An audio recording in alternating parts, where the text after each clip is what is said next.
Nah, jadi saya akan memulai perjalanan saya mulai dari gazebo yang berada di makam Kyai Klopo Telu. Jadi di gazebo ini adalah tempat para peziarah untuk beristirahat dan melepas rasa lelah mereka. Dan biasanya di tempat ini ada banyak sekali pedagang, khususnya makanan khas di desa Kapuh. Namun karena saat ini lagi ada pandemi COVID-19, jadi tempat ini sepi peziarah dan para pedagang pun memilih untuk tidak berjualan dahulu. Jadi ini adalah kondisi di sekitar gazebo Kyai Klopo Telu, dan di sana nampak terlihat dengan jelas padepokan Klopo Telu dengan simbol 3 kelapa yang berada di atas bangunan tersebut. Dan di padepokan Klopo Telu tersebut biasanya para pengurus yayasan serta pengurus makam Kyai Klopo Telu melakukan musyawarah. Dan tepat berada di sebelah barat laut padepokan Klopo Telu terdapat sebuah bangunan musola yang sederhana di mana para peziarah bisa menunaikan ibadah sholat di sana. Dan untuk malam harinya di musola Kyai Klopo Telu ini biasanya diadakan serangkaian kegiatan rutinan oleh masyarakat desa. Lalu di dinding-dinding dari padepokan tersebut juga terdapat foto-foto rangkaian kegiatan yang pernah diadakan di makam Kyai Soleh atau Kyai Klopo Telu. Dan berikut ada beberapa foto yang kami dapatkan dari ketua yayasan. Dan sekarang mari kita simak cerita sejarah dari ketua yayasannya. Assalamualaikum warahmatullahi wabarakatuh. Nama saya Bapak Muhammad Rufin dari Desa Kapuh, Kecamatan Merawat.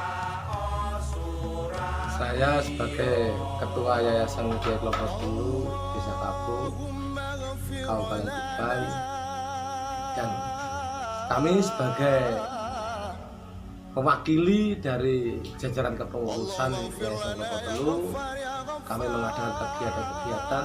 Semoga dengan adanya dari awal paguyuban Klopo Telu dari sekelompok kecil masyarakat menjadi sebuah yayasan, semoga bisa menjadikan berguna bagi masyarakat banyak, menjadi masyarakat Desa Kapuh, Desa Bumi Al-Fatihah, Kecamatan Meraura, Kabupaten Tuban dan sekitarnya menjadi masyarakat yang lebih religi, masyarakat yang penuh dengan ketawaduan, penuh dengan ketaatan kepada leluhur, khususnya tokoh-tokoh yang berjuang di desanya dulu.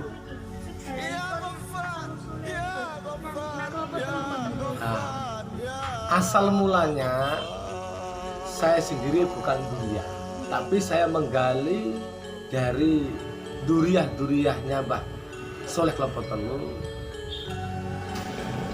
Awalnya saya menggali dari Bapak Mas Duki, dan dari Bapak Haji Munim, dari keluarganya Bapak Pak Mudakir, Pak Abdul Hadi, dan semua yang saya tahu asal mulanya Mbah Kyai Soleh Klopo Telu. Ini alam biswab ya, jangan dibuat nanti pasti.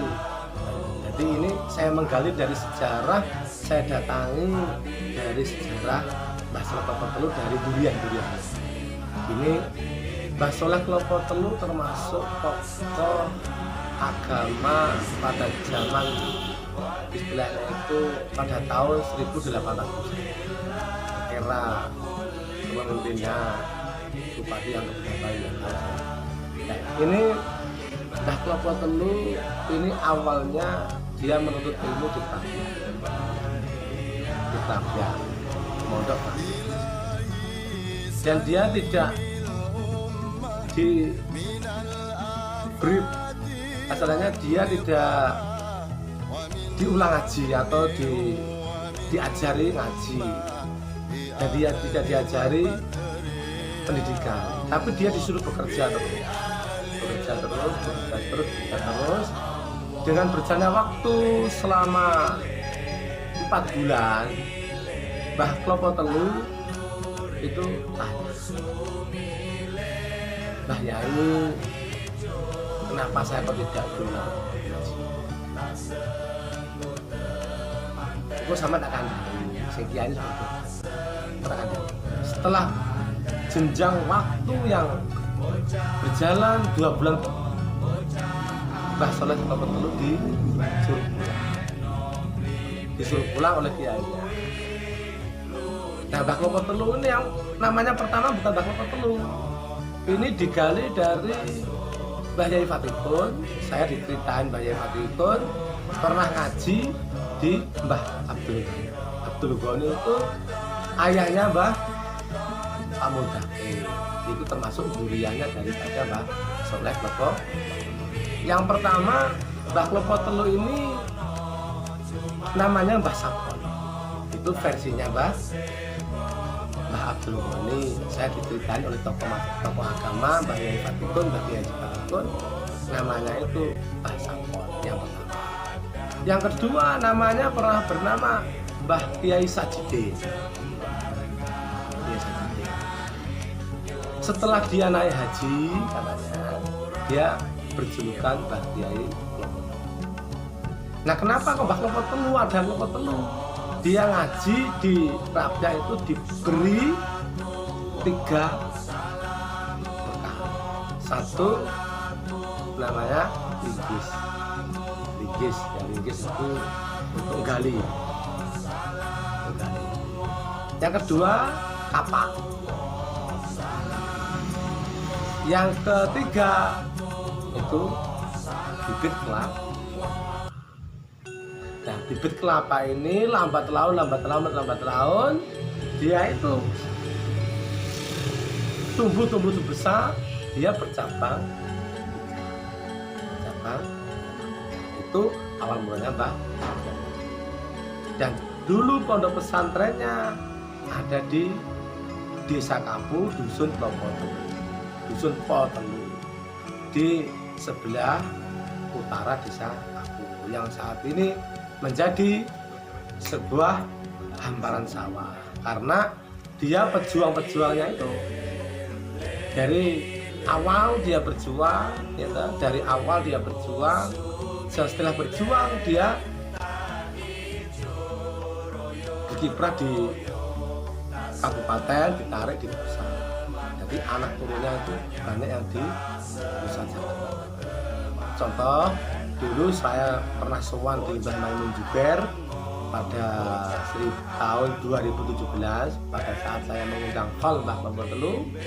Mbah Maimun pernah cerita, anak turunnya Mbah Soleh itu ngalim si Mbah Soleh, Mbah Maimun bicara ngalim itu jadi alim ulama, dan dia termasuk sosok ulama yang sangat karismatik, dalam arti sosok kalimat yang sangat pada awalnya Mbah Maimun itu yang diceritakan itu keponakannya yang namanya Mbah yang saat ini ada di sebelah baratnya, makomnya di baratnya di Bejagung.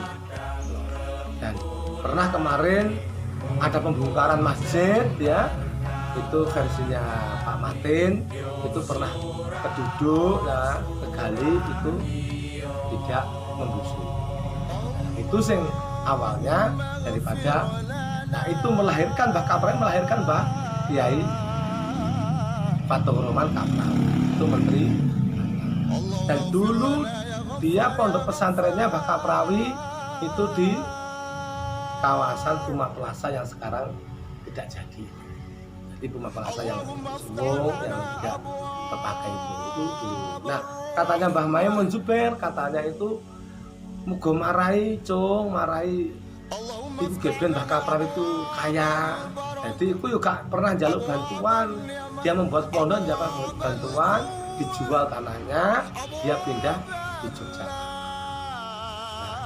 Kalau masalah makamnya Mbah Fatma Kaprawi itu di, dan sekarang menjadi bisa itu desa yang beginilah. Dan semoga dengan adanya Yayasan Klopo Telu ini yang digali dari masyarakat bawah, semoga menjadi lagi apa? Terima kasih dari adik-adik. Apabila ada kesalahan dari saya mewakili dari jajaran kepengurusan Yayasan Klopo Telu, apabila ada kesalahan saya minta maaf yang sebesar-besarnya. Ini yang saya tahu, kurang lebihnya saya minta maaf. Assalamualaikum warahmatullahi wabarakatuh. Nah, jadi ini adalah makam Kiai Soleh atau Kiai Klopo Telu yang tadi telah dijelaskan sedikit oleh Bapak Ruhin mengenai sejarah dari Kiai Klopo Telu. Jadi di makam beliau ini berada di tengah-tengah pemakaman umum masyarakat Desa Kapu, seperti yang diceritakan oleh Bapak Ruhin bahwa sanak saudara terdekat dari Kiai Klopo Telu ini sudah terpencar dan banyak yang berkiprah di kabupaten atau ditarik oleh pemerintahan pusat terdahulu. Jadi makam dari kerabat Kiai Klopo Telu ini juga terpencar dan berada di perkotaan. Dan masih terlihat di pemandangan sekitar makam Kiai Klopo Telu ini adalah merupakan pemakaman umum masyarakat Desa Kapu mulai dari zaman dahulu. Dan ini adalah pintu masuk untuk berziarah ke makam beliau. Jadi ini adalah sedikit gambar yang kami dapatkan ketika kami berziarah ke makam beliau. Namun untuk para leluhur dan juga makam Kiai Klopo Telu ini baru-baru saja direnovasi, dan makam ini direnovasi oleh Yayasan Kiai Klopo Telu dan mulai didirikan oleh Bapak Muhammad Ruhin pada tahun 2014, dan saat itu pula makam dari para leluhur termasuk Kiai Klopo Telu baru saja direnovasi. Dan ini adalah makam dari Mbah Buyut Tunem yang juga merupakan leluhur dari masyarakat Desa Kapu. Mbah Buyut Tunem ini merupakan pasangan dari Mbah Kiai Surotani atau nama lainnya adalah Mbah Ahmad Sofi bin Kiai Thohiron. Namun makam dari Mbah Surotani ini tidak berada di tempat yang sama dengan Mbah Buyut Tunem, yaitu beliau dimakamkan di Mbuyut Bondalem, Merak-Urak, Kabupaten Tuban. Jadi sekarang saya akan membahas sedikit unsur geografi dari Desa Kapu ini. Jadi untuk jenis tanah di Desa Kapu, Kecamatan Merak-Urak ini adalah jenis tanah aluvial dengan karakteristik tanah diperlukan untuk mengantisipasi potensi dan kendala yang ada pada tanah aluvial. Meskipun sebagian besar wilayah Kabupaten Tuban merupakan lahan kering, akan tetapi dengan berbagai upaya pembangunan infrastruktur irigasi, lahan pertanian tersebut dapat dioptimalkan pemanfaatannya untuk berbagai jenis produk unggulan. Dan di area makam ini adalah jenis lahan kering, dan tanaman yang paling cocok adalah jagung dan juga kacang tanah. Dan untuk keunggulan dari kacang tanah dari Tuban ini sendiri adalah rasanya yang gurih dan juga renyah. Dan kebetulan sekali lahan ini sudah dipanen dan sekarang dalam masa pemulihan.